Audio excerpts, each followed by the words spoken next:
Her name is Dr. Arlene Taylor. If you want to write that name down in the back of your bulletin, take a look at her website.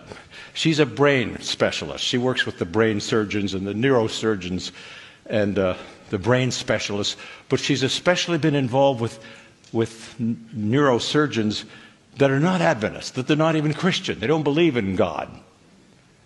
And they've discovered something very unique. Jeannie actually, when heard her, did a powerful research about the brain, and I've gone to her website, communicated with her. She reports about these non-believer brain surgeons and specialists who are now doing laboratory experiments on, are you ready for this?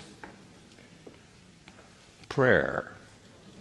Now, I took chaplaincy at Loma Linda and so forth, and I know that the hospital doctors and surgeons are always happier when an imam or a bishop or a priest or a minister or a person will come in and have prayer with the patient before surgery.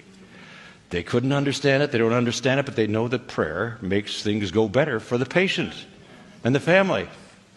But how do you prove that in a laboratory? Because science in medicine is all based on testing and laboratory. You know, you've got certain drugs, you take some of the real thing and the others are placebo, right? And then they decide which ones to put on the market. How do you test prayer in a laboratory? You know, Ellen White says something about this. She says that when we pray, the brain emits electrical impulses.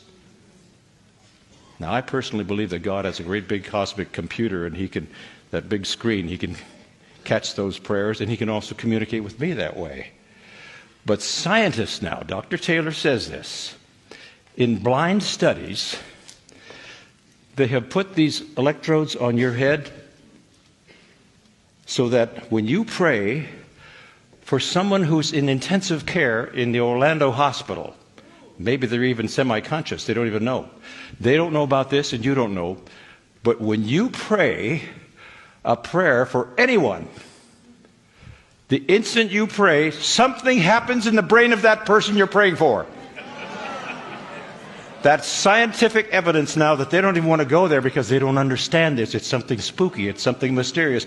But there's power in prayer. And we're not praying anymore. Listen to this. I am not finished yet. Dr. Taylor has also discovered something else very significant. And that has to do with reading something spiritual, devotional. These brain specialists, and again, they're not Christian, they have no orientation with biblical, and they don't understand this. It's spooky. But they have discovered when a person reads something devotional,